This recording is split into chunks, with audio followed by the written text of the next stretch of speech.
because our deepest wounds often reveal our greatest purpose. Welcome to the Court of Connection. I'm so excited to have Emily, one of my very best friends, on the show today. Hey, Let's go. let's go, girl.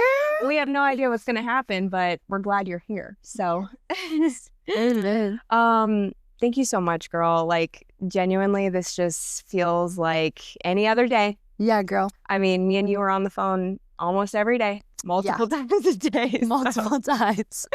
Clocking in hours. That's right. Yeah. And Emily and I have been, along with the rest of our group, have been on a really powerful journey lately, and just just like really changing and growing. And so I'm so excited to see what comes up out of our conversation here. But why don't you just start off first by telling me what is bringing you joy right now in your life currently? That's such a good question. What is bringing me joy? I would say, well, for a little context, I am a Gemini. Yes. Yes, she is. I am a Gemini, and I am a 7 Enneagram. So you put the two of those together, and I am very much someone who gets really lit up easily and really just loves to learn new things, you know, and like sometimes it can be a bit of a defect because it's like, okay, and what's the next thing, and what's the next thing, and what's the next thing? Like, it's just like constantly trying to find, like, you know, the thing that's going on. But I would say at this particular time, just everything that we're learning right now spiritually, like this has been, and I'm sure you would say the same, like the most exciting time of my life. Without question. Yeah. And like we were saying the other day, it's like we've only been kind of in this like new spirals for 2 months now. And it has just been so exciting. Life-changing. I mean, literally life-changing. Like, and it's so cool to be on this journey together because no one really talks about like the loneliness that this journey can sometimes have, you know, like when you're waking up consciously on a level that you never have, and a lot of the people around you are still kind of asleep and operating in the same ways that they always have. And that's okay. But it's like, and we've shared this, it kind of feels like sometimes you're leaving people behind, or you're leaving this old life behind. And I personally have just like felt a little bit of like grief around that, but more excitement than anything. So yeah, like there's no going back. I wouldn't change it, but it's still part of what comes up. Absolutely. Well, and even the part that the both of us have experienced where I take this excitement and it's like the forefront of my mind, and it's all I want to talk about. And so then I go and I'm like trying to talk to everyone about it, and I'm trying to get everyone on this path. And, you know, it's been so lovingly brought to me like, hey, sometimes that comes off not great. Yeah. You know? Like sometimes little arrogant, little spiritual hilltoppy. Yeah, exactly. Exactly those words. Like sometimes when you do that, it feels like you're coming from a spiritual hilltop. And from my perspective, there's like this little girl who's just like so excited to share her new toy, you know, and like she wants everybody to play with it and like come check it out. And so I think that's where the intention comes from, but it's been like an interesting journey to try to like reel that in a bit and find the balance between like, hey, there is space for this to be really exciting, and you can share that with the women who are on this journey and path with you. And also there is space for those conversations to come up with folks who maybe are not in a similar place, but when it's appropriate to, you know? Yeah. I think that's just part of the journey is discernment, right? Like just learning how to, like you said, to temper it at the right moments and expand at the right moments too. So, yes, girl. Okay. Well, do you want to share a little bit, like, I know that you said the spiritual journey that we're on, but like, what are the most enthralling parts of that, like right now? Yeah.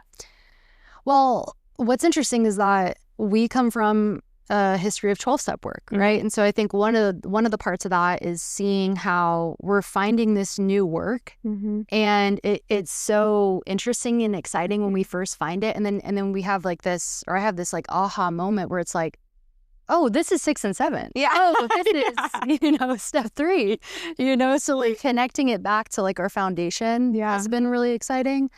But I would say just like learning so much more about myself during this time. Like I feel deeply that really like the last year of my life has been so foundational in learning who Emily is, and I love this moment where we were at our friend's house and doing our little like women's circle, and the question was brought to me of who are you? And my immediate answer was, I don't know. And then I was like, wait a minute, I think that was an old answer. Like that answer doesn't apply anymore. That came from Emily a few years ago. Yes. And to answer it in that moment was like, oh, wait. I know who Emily is. She is, yada, yada, yada. So I think just like getting to know myself better throughout this process and finding these different pieces of work that are just like, oh, wait, that's interesting. And that's interesting. And like, it almost forces the logical side of me to come out too, to try to like, she tries to come out and like piece it together. And so the balance and like the discernment of that, of like being able to pair like, okay, so there's a time and space for the logic and there's a time and space for just like all spiritual. Yes. Yeah. And a lot of people have been like, what is this podcast about? And I've said it so many different ways, but I feel like I've finally rooted in what the essence is fully. And it's like, we were all born whole. We are whole, right? We came into this world whole. We've always been whole, but things happen in our life that fracture that truth, right? Whether it's your upbringing, generational trauma, society, right? All of these things, they fracture this belief or this truth that we are whole. And like the whole point of life is the journey back home to ourselves, the remembrance of that truth that we are whole. And like all the different ways that we all get there, and it takes some of us longer than others. And then, my journey feels like I piecemealed, and I have so much to learn, but I piecemealed so much of this journey back home to myself. And then all of a sudden I feel like there was just like this fucking whack awake, which has been this journey the last couple of months where it's like, oh, I for sure believe that, and now it's just working through the old beliefs that continue to try to come up and challenge that, which I already know to be absolute truth, which is I'm whole and abundant and nothing can change that, So, I feel like it has been more subtraction rather than addition. 1,000%. Like how can I remove these limiting beliefs ultimately from the vessel? It's like, here's the vessel. And somewhere along the way, aka my entire life, limiting beliefs just like kept like being added into that. And so now we're at this particular time in our life where we're at the very beginning, which is so exciting. And like we talk about this a lot, but I just imagine like 10, 15, 20 years from now, like looking back where we are right now, it's just like this is just such an exciting time. But we really are like it's not that complicated. And we complicate it all the time, Well, that's what we've been all learning together is like, there's been so many moments where we've been on this journey and we're like, it can't be that complicated. Like, it's got to be easier. And we're starting to step into that, like, that reality of like, oh, it fucking is so much easier than we make it out to be. 100%. I heard in a video the other day where it said like, the remembrance you mentioned. It was like the word remember. It's becoming the member again. Like I am a member of God. I am a member of Source, and I just have to get back to that place of where I know that deep in my truth. Because we forgot along the way, and then we remember, and then we forget again. And then we remember, and then we forget again. Well, and Danny Morrell said that one time in one of his videos. He was like, how would God act if God was walking around on earth? I think he'd be like, I don't belong here. They're going to judge me.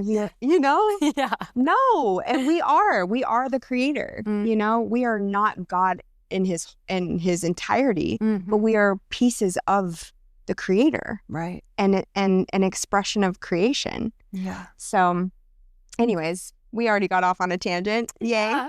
Yay. So, well, Emily, I know who you are. Yeah. But tell us a little bit about you, who you are, whatever you want to share with us. Oh, man. Well, and what an interesting question, right? Because it just came up a couple of months ago. Yeah.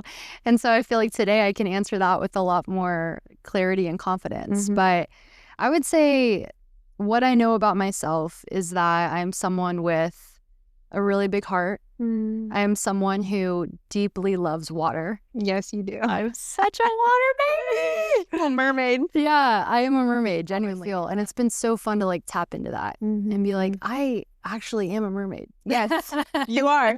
Yeah. I mean, look at her. Yeah. She's a mermaid. I'd be a mermaid. I think I was in another life, or many. I'm someone who I think feels really deeply and is very empathetic. And, you know, from a young age, I remember just I love the feeling of camaraderie. I love the feeling of community. I love the feeling because as you know, I grew up pretty much like an only child, but I have 3 sisters who are a lot older than I am. And my parents were never married, so it was just me and my mom in the home. And it was pretty quiet for the most part. But I instinctively remember like the times where we would go to family gatherings, or, you know, I would go over to a friend's house for a sleepover and just feeling like this is the best thing. I love being surrounded by people. I love like the chaos. I love just like, and even to this day, like when the 4 of like me and my 3 sisters and my mom, like the 5 of us get together, like it is always chaos. Like someone is always usually crying, someone's like leaving or getting upset, and like although it can be like, you know, a lot, I really love being in those situations. I love just being around people, and I just love like what comes from, especially when a lot of women get together, you know. And I have a distinct memory of when I went to treatment, because we're sober girlies here. And so when I went to treatment, you know, I come in broken and not really like connecting with that piece of camaraderie or that piece of connection. Very, very far from it. And there was just this moment where all of us girls are laying out on the driveway in East Texas, and we're all laying out there and just staring up at the stars, and we're just laughing, like just belly laugh so hard. And that is one of the moments that I think will genuinely like pass through my brain when I'm on my deathbed, because I laid there on the concrete and just being like, this is it. Like, this is that feeling that I always chased after, you know, and found a version of that in drugs and alcohol. But this was it. Like, this was actually the feeling.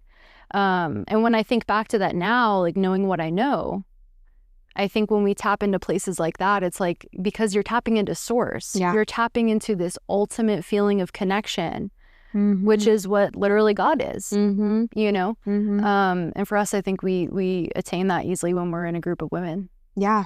Oh my gosh. I mean, I think back to before I got sober and how, like, I had women friends. Yeah. I mean, I had people I considered my best friends, but when I got sober, and it was all circled around social things, drinking, using, you know, it was always in that kind of element.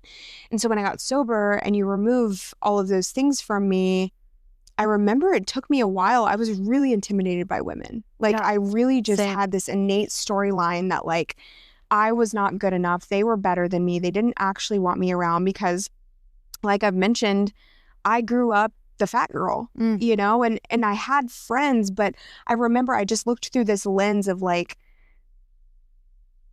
I will never feel like they feel, you know, like I will never feel loved and cherished, and like that these people want me around, or that you know what I mean? And so which I know now was never real, but that's how I felt. Right. You know, it was like, I'm never going to truly belong. Mm-hmm. And then I got sober, and, you know, I did the whole hang around men. I'm the guy's girl thing for a minute. Same. And which, by the way, I'm here to tell all of the women in the world that if you think you are a guy's girl, you need to heal the wound. Yes. Because that's not true. That's not true. It's not true. It is not true. I don't care who you are, if you grew up playing sports or whatever. I'm not saying you're not a guy's girl, and you crave women. Right. And you're probably intimidated by women. 1,000%. And it's so much easier. I mean, I was talking to this girl that I sponsored the other day, and she's like, I kind of called her out in a loving way. I was just like, I've noticed that you're not like, you've been struggling, and you're staying close to the men. Yeah. You know? Yeah. Like, what's that about? And we got down to the root, and it's like, yeah, I'm afraid of women. I'm intimidated by women. I don't feel good enough for them, you know? Which is so sad, because like, I cannot imagine my life without the sisterhood that I have. Mm-hmm. Oh my God. Women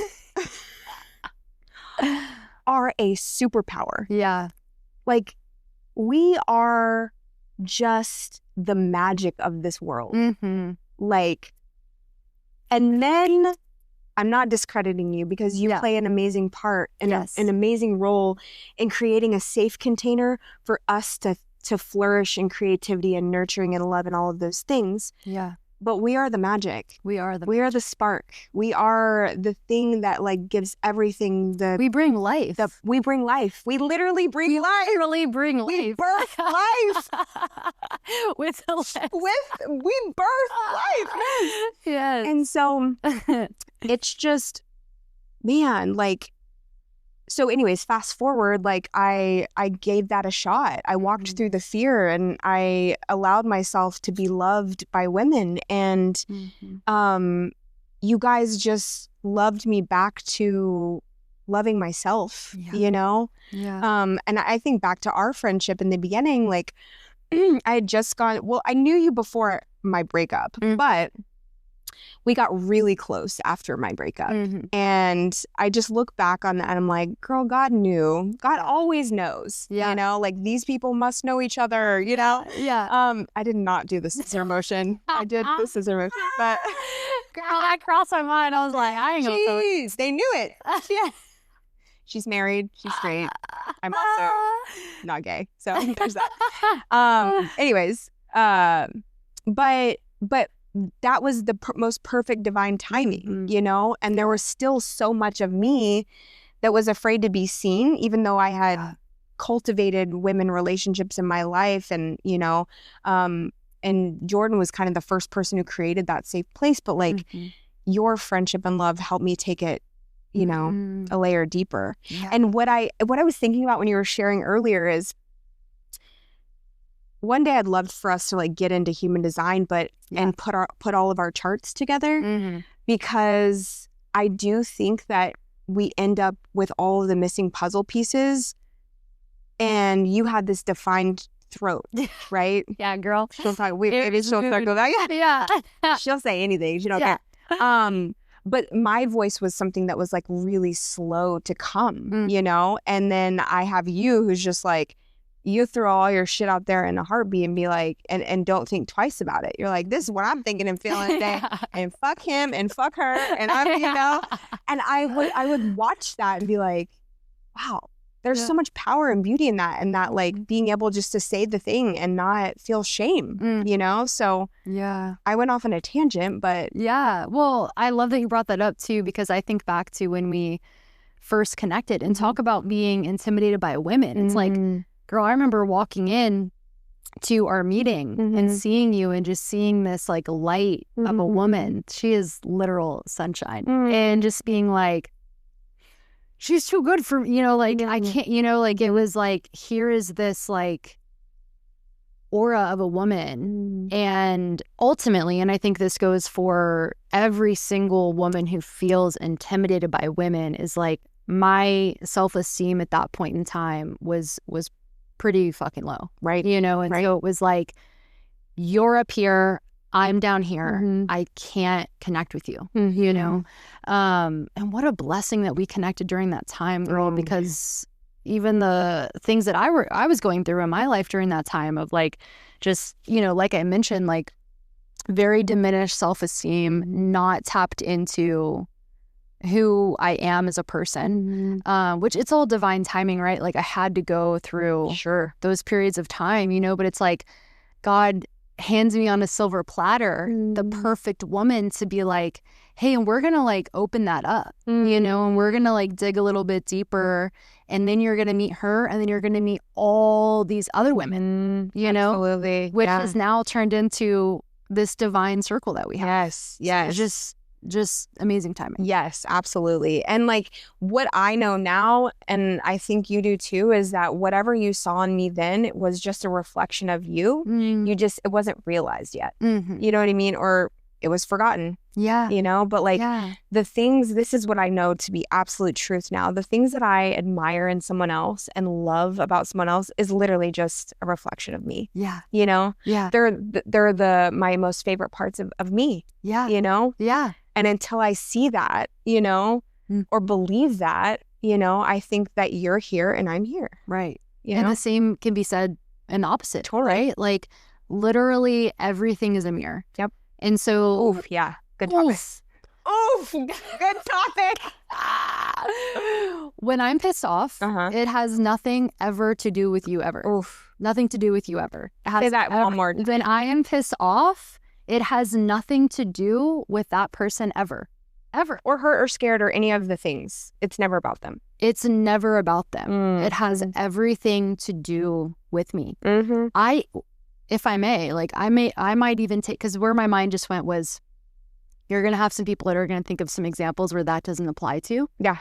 And so I'm here to say, like, even as someone who has been a sexual assault survivor, like that person is forgiven. Yeah. And although, yes, that person was sick, I was in a place where I was so diminished spiritually and on a soul level to where what ended up taking place, I think, was just a reflection of where I was. Yeah, 100%. You know? And that's like, I even feel like, oh, don't say that out loud, but it's like, genuine freedom comes from true forgiveness. Yeah. And especially when you're in a relationship. And with my husband, it's like, yeah, he pisses me off, you know, pretty frequently. And it's like, the freedom is literally like, oh, and I'm not mad at you once again. Yep.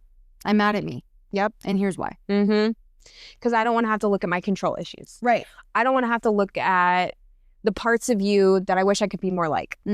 That piss me off. Right. That you're just kind of aloof and like not affected by shit. And I don't like that because I am deeply affected by shit. You know what I mean? Or whatever it is. Like, I think back to my most recent relationship, it's like, oh my God, the mirror on this man. Like, beautiful man, by the way. Just such a beautiful heart. And stirred up so much in me. And the biggest thing was, you lack boundaries. You have horrible boundaries. Yeah. And then you expect someone else to just know what you want. Yeah. Know what you need. Right. You know, and I think a lot of us do. It's like, can't you read my body language or my energy at any given moment? No, that's not my job. And I want you to change so I don't have to. Yes. I want you to change so that I don't have to do the thing that I'm afraid of doing, that I'm afraid is going to make me uncomfortable, or that I'm afraid that I don't feel as though I'm capable to do. Yes. Please don't make me uncomfortable. Yes. So I'm going to need you to do the work. Yeah, do the work. So I don't have. Yes. Yeah. Girl, so good. Oh my God. Yeah. Yeah, this is, I think we just have, like, as women in recovery, people in recovery, it's so funny, right? Because it's like, there's such a, I don't feel like there really is much anymore, this negative, like, view of people in recovery, addicts and alcoholics. But at one point there was, and maybe some people still feel that way, but what once was like, how could this be a superpower? Yeah. And in so many ways it is. And we have the upper hand because we're forced to look at ourselves. to survive. Literally, in order to survive, I have no other option but to do this spiritual work. Yeah. And I remember in the beginning of recovery, as most of us feel, like pissed off. Why am I fucking alcoholic? Why was I chosen this life? Why can I not do these things that other people are doing? And like in such a beautiful way that is shifted into this, like the truest statement that I could say is like, if I were up with God in the magic pot of like human creation, and he was like, do you want the dash of addiction or alcoholism? I'm like, fucking run it, baby, run that shit. You know? Yes. It's like the amount of beauty that my life has had from being in, now, like, obviously we walk through so many years of darkness and pain, and I wouldn't take any of that back either, which I know, you know, you feel the same too. I think a lot of us do. But literally it is my medicine, is what I have to take every single day in order to survive. Yeah. And, you know, I think folks who are like not addicts or alcoholics, like, obviously, like, yes, it's an amazing thing to do, to tap into spirituality and to get close to God and do this, like, you know, deep work that we're doing. But I don't know. Sometimes I feel like, is it as crucial? Right. You know, like, are you going to die if you don't do it? Right. You know, you may get miserable. Yeah. But I'm going to die if I don't do it. Yeah. 100%. Yeah. It's such a gift. And I remember being in the beginning of sobriety and having a lot of those thoughts of like, this is such an inconvenience. Yeah. I wish that I could just be somebody who could kick back. And you're right. It changes. I'm not somebody that I don't even want to kick back. Right. Like there is something happens and you never want to stop growing. You never want to stop being better, you know? Yeah. Such a gift. Yeah. So what would you call this, or how would you describe, what would you call this chapter of your life? What a good question. My like basic answer is just like the most exciting chapter of my life. And my ego's like, think of a better like title. Think of something more creative, you know? But I think ultimately, like, it's the journey of coming home. Like the path that we're on right now. Like it really is the journey of coming home. And what's so cool about that is that we're gonna have part 57, part 78, part 2000 of the journey of coming back home, you know? And I don't know what number this is, but this is a really exciting one. Yeah. It's not the first one, and it sure as hell won't be the last, but this particular one is really, really exciting. It's so exciting. Oh my God. Yeah. Yeah. So tell me about like, for those that are in a relationship and growing and changing, describe to me what that experience has been like. Yeah. I mean, like, you and your husband are just so polar opposite in such a beautiful way.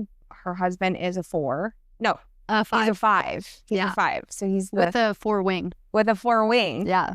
And then Emily, which we should do a whole episode on human design, Enneagram, like all of the things. But like how that has been navigating such different personalities, and then also like honoring and appreciating those parts of each other too. Yeah. Yeah. 100%. Well, it's interesting because, well, he's also a Taurus. So so he is, what's his rising? It's, gosh, I just looked this up the other day. It's either Aquarius or, what was the other one? It was Aquarius. I can't remember if it was his moon or his rising. And then I cannot remember the other one. That's okay. But he has 2 earth signs. And then the other, I think, is air. So what's interesting about that is that he's very grounded and very stable and is kind of like a creature of habit. And a Gemini is like, you know, like, and a 7, right? Like, let's, you know, go and do this and do that and be spontaneous. And what about this? And what about that? And what's the next thing? And especially with 5s and 7s, it's, my goodness. I mean, a 5, for, you know, those who aren't as familiar with Enneagram, is like very logical brained, like really good for like engineering, very like rigid and like to the, you know, the schedule. And a 7 just couldn't be any more opposite of that, you know?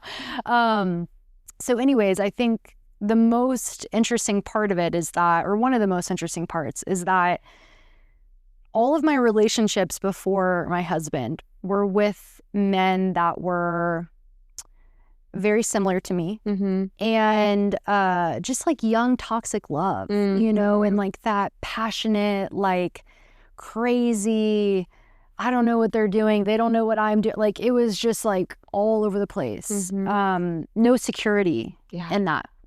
And so when I got into this relationship with my husband, it was like, oh, you're like a nice guy. And even when we first met, I was, you know, I'm like newly sober. So I don't know anything but this like chaotic love, you know, like that's what I knew. And not to say that like the men that I dated like before my husband, like none of them were bad. It was just like, it was just very different, you know? And so, I think when I first met him, it was like, oh, I don't really know if I'm like into this. Yeah.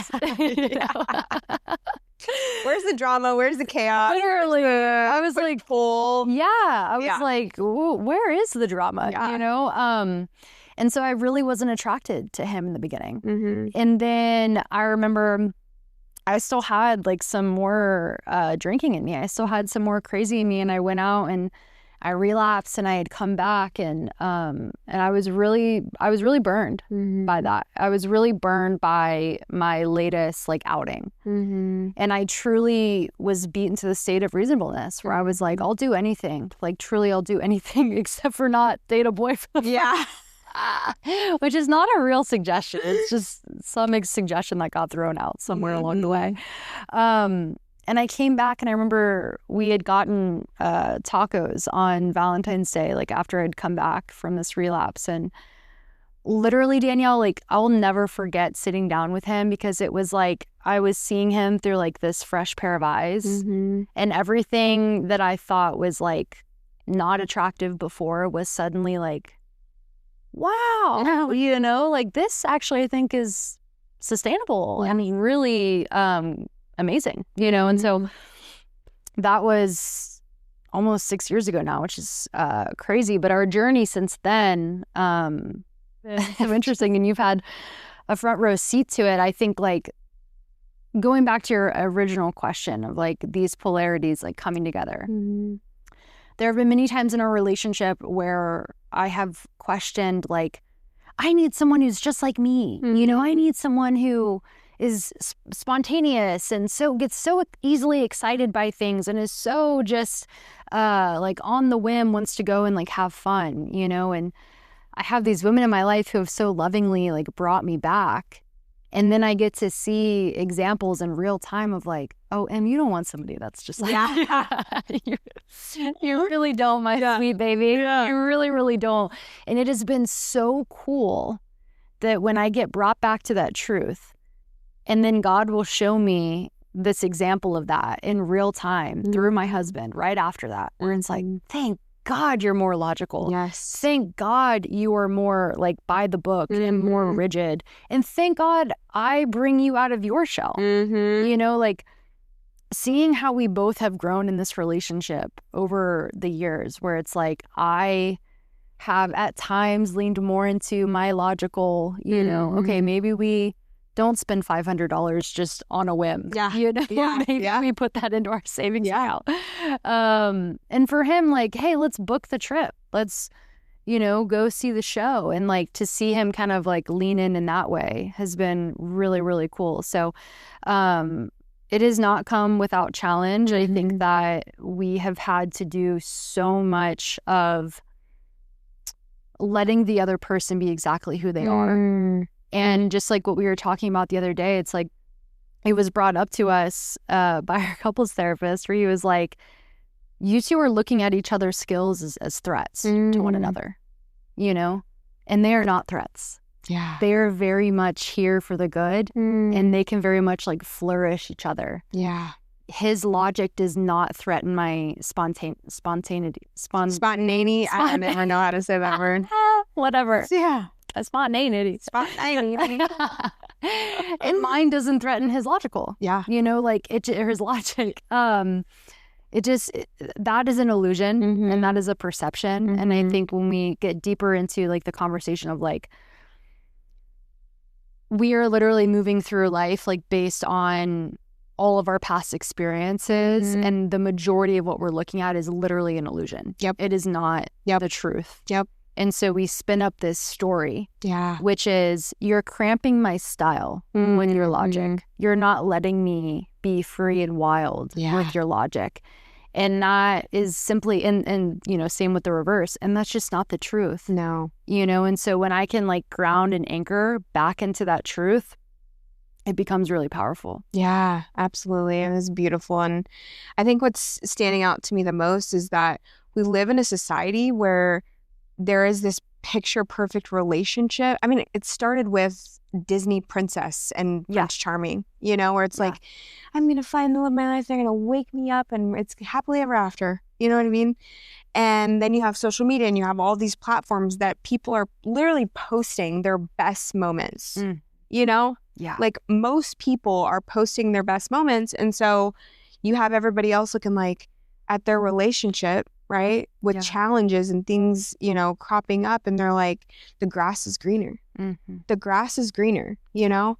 And I think the coolest, because, you know, part of our spiritual journey has been Kabbalah and like learning Kabbalah. And it's a lot of guiding principles and truths that I already felt like they already felt real to me. Yeah. Kind of all put into one place. And the teaching says that we come down here, before we ever get here, we choose every single person in our life, every relationship we're going to have, down to our parents, down to, for me, my biological mom that gave me away for adoption, like to every relationship in our life. And we were like up there and we're like, okay, so I'm going to need you to come down, and this is the scenario. Like, you're going to make it really difficult for me, and you're going to really mirror some shit in me that is hard as fuck that I don't want to have to look at, but I need you to do that for my soul's development. Like, we're in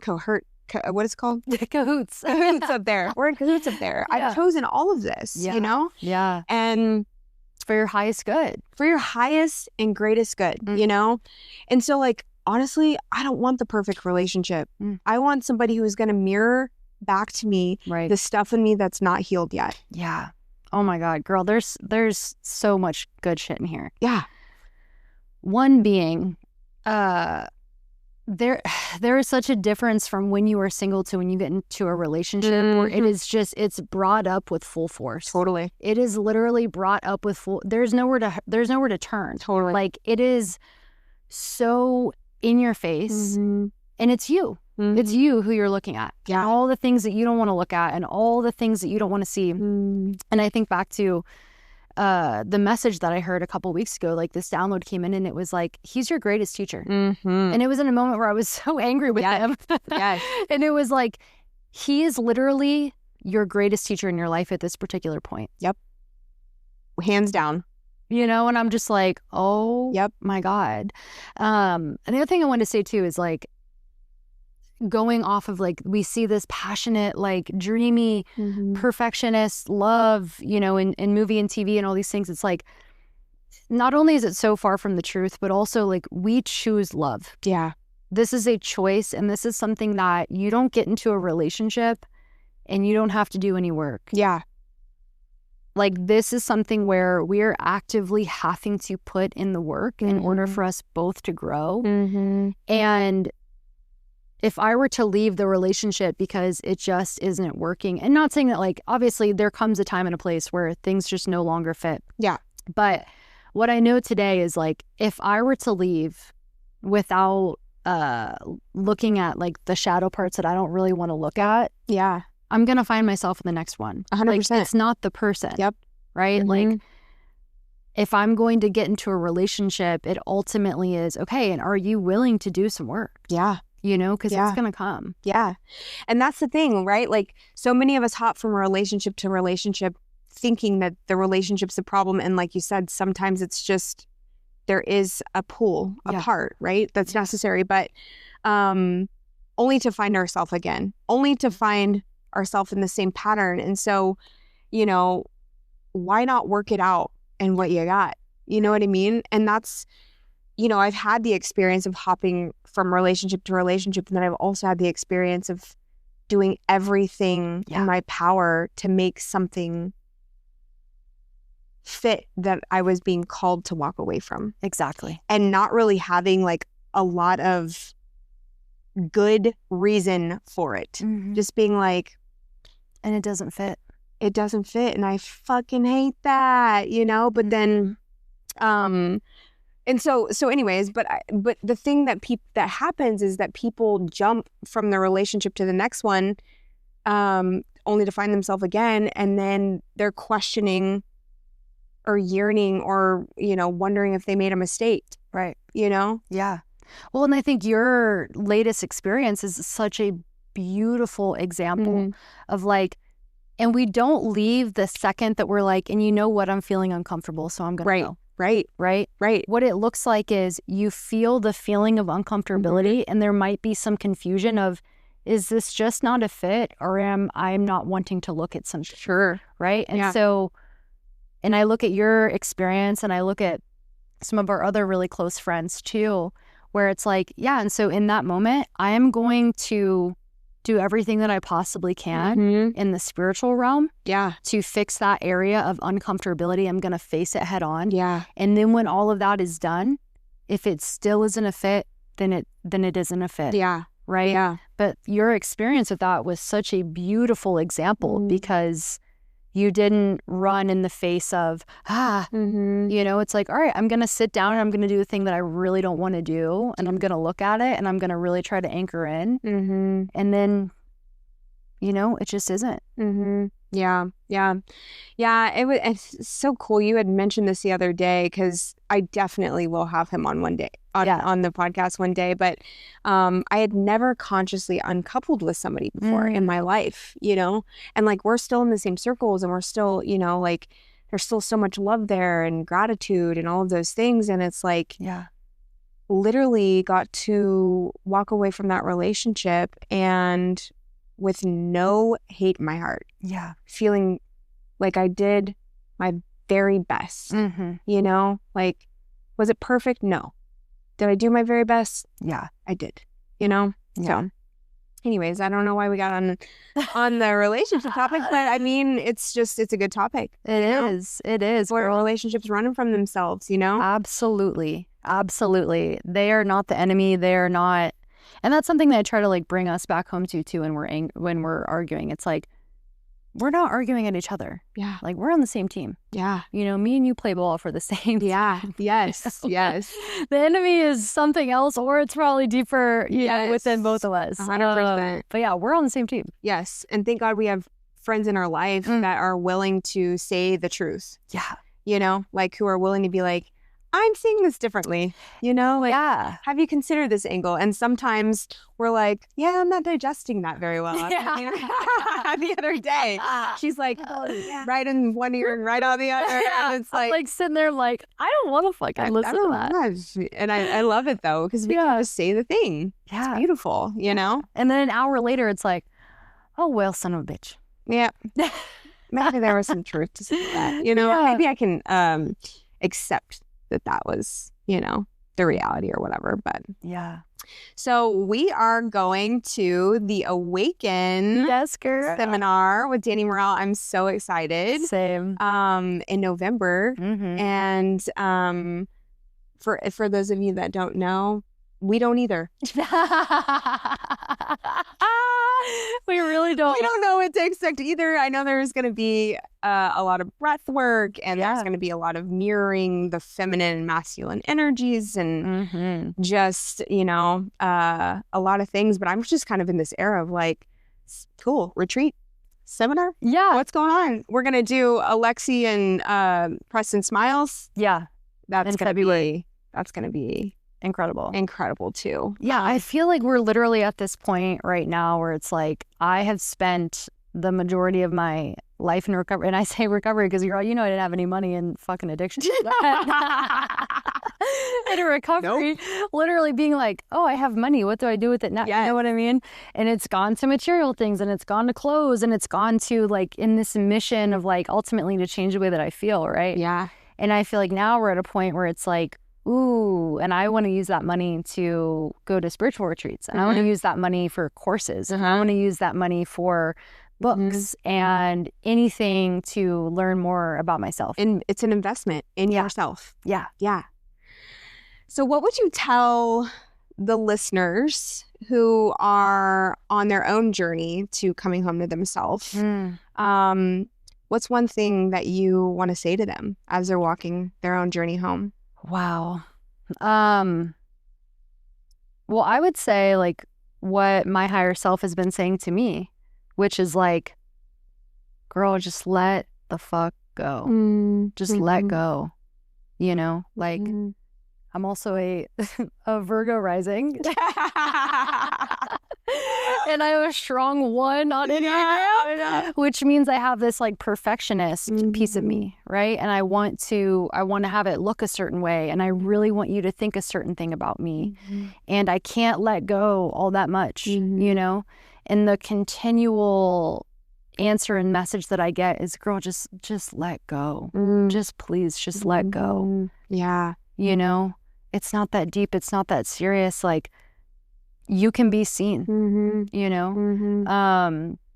in this spiritual journey, it's like, I don't think that there's a one size fits all. It's like, if you feel called to something, listen to that. Yeah. We felt really called to Kabbalah. And so we listened to that shit. We felt called to Danny Morrell, so we bought the tickets, we feel called now to Alexi and Preston, so we're going to go to Bridge, So it's like, we're leaning in and we're listening, even sometimes when it doesn't make sense. Yeah.